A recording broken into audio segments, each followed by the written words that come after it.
Hello, my name is Luis Fernandez Luque. I am a researcher at Norut. It's a research institute in Tromsø, Norway.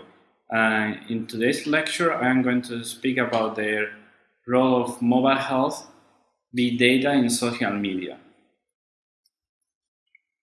First, I am going to introduce a little bit the new concepts around X-Health.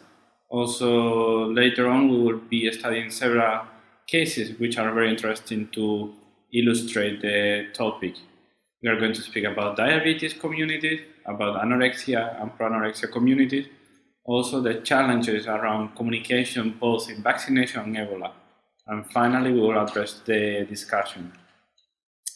As you can see in this slide, global social media is something very common everywhere in the world.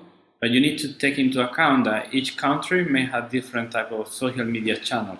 For instance, in continental China, you have other networks than in Taiwan, also in Japan and in Russia. But pretty much all the American social media platforms are the most popular everywhere, especially Facebook and YouTube.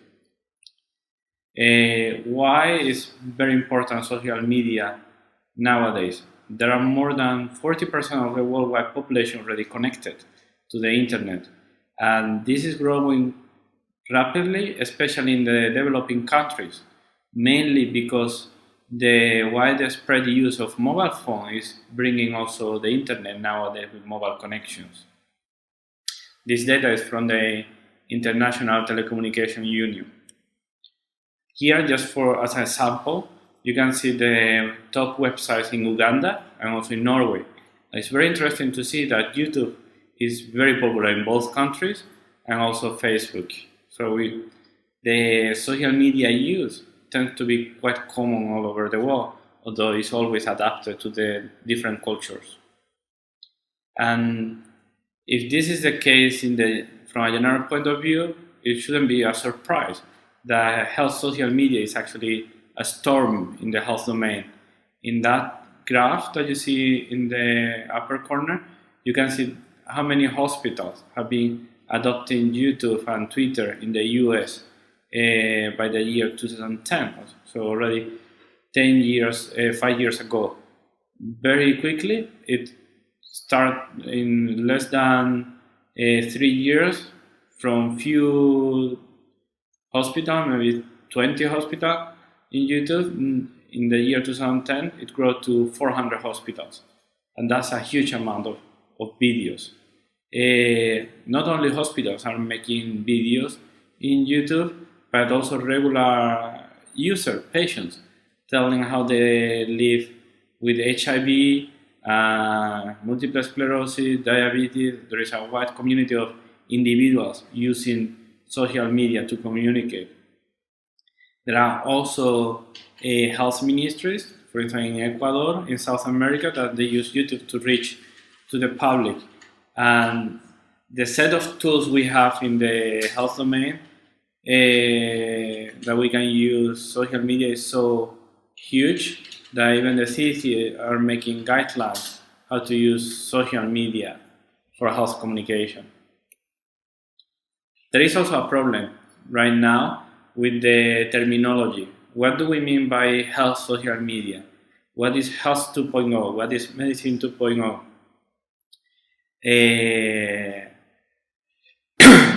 Those terms, health 2.0, medicine 2.0, have been evolving in the last 10 years quite a lot because it's a very mature area of research. Still medicine needs to be done, and the terms have been evolving. In the beginning, like 7 years ago, it was pretty much the use of Facebook, forums, and those social media channels in the health domain. But nowadays, when we speak about health 2.0, we also mention that it is about participatory medicine. It's about the new role of patients using the internet to be more empowered, equipped in the decision making. So it's more about the change of roles and the new paradigm medicine, which is participatory medicine. So it's very intermingled and it's evolving quite quickly, the concepts. Here in this slide about medicine 2.0/3.0, we can see a little bit the original vision about Medicine 2.0 that Professor Gunther Eisenbach had already in the year 2008.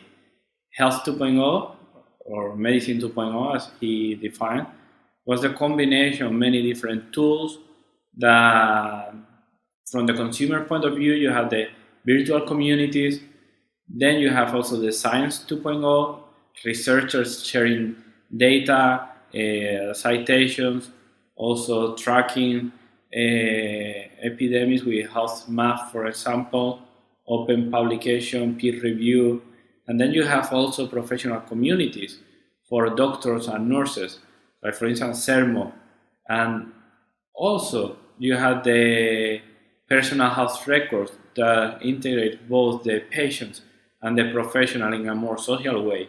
A very good example is Google Health, and then you also have the Health Vault from Microsoft, and all that ecosystem of tools, users, at the end what they are promoting is participation, openness, collaboration, and accommodation. Accommodation means that the patient, they don't need anymore just the doctor as the gatekeeper to the medical knowledge.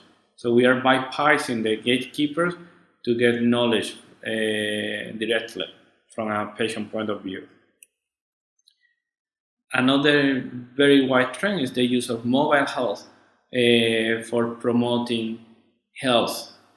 There are many examples of diabetes applications, also in cardiovascular disease and cancer. And the main advantage is that with the mobile phone, you have access to tools, services, and knowledge in your pocket. So at the point of need, you can just go to your mobile phone. That's something quite new that traditional computers don't have. Also nowadays, we have to take into account the incorporation of smart watches and smart clothing within the mobile health environment. And just as an example of how common is becoming the use of mobile technology, there have been already letters in the Lancet explaining about pain in the fingers because of overuse of mobile phones. This is a little bit an addiction in many countries, especially in Asia, and that can have also health consequences.